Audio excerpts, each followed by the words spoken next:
Have you ever found yourself getting sad about the fact that you will be eventually losing a parent, even if that person is still here and is still alive? If so, this video is for you. Hi, I'm Emma Coble. I'm a licensed professional counselor and I see clients in Colorado and in Florida.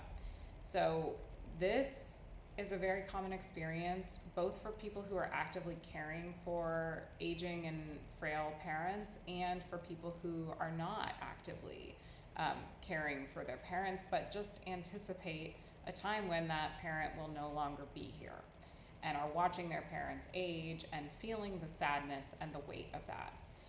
There's a word for what you're feeling, and it is anticipatory grief. It is grief over something that hasn't happened yet, but grief that you are anticipating or knowing will come and will happen eventually. And this might look like you get teary in conversations with your parent. It might look like thinking about a time in the future and imagining this moment with them being a memory. It might be having a conversation and them maybe not being as sharp as they used to be and missing a time when things were different between you. And by the way, this anticipatory grief can also happen, this grief can happen for changes in a relationship, if you might be moving, if other things are changing inside the relationship. It might not always be about that person dying. It can also be about things like them just being sicker or not being themselves anymore. What makes this kind of grief particularly tricky and hard is also that there's not like a guidebook people have for knowing how to approach it in the same way with grief. They might show up with a casserole or something, or be able to identify and understand what's happening for you.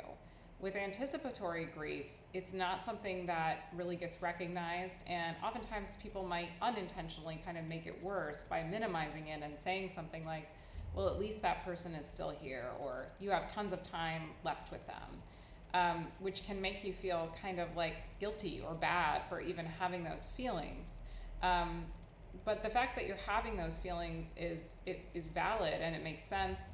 And we do this. Like, anticipatory grief is a very real thing that happens, and it is valid and it is painful to be there. So what do we do about this anticipatory grief? Well, the first thing is like not trying to force it to go away, not shaming or guilting yourself for it being here. And in therapy, using EMDR to lessen the charge of some of that disturbance when you are thinking about their passing or their death, as well as like understanding, these parts of you and what they are really afraid that is going to happen when this person does pass and leave, and how you can show up for these parts and be there for them as you're navigating this relationship where there is an end in sight. So if you are interested in working through some of those things, through this anticipatory grief, it's really real, reach out. Thanks.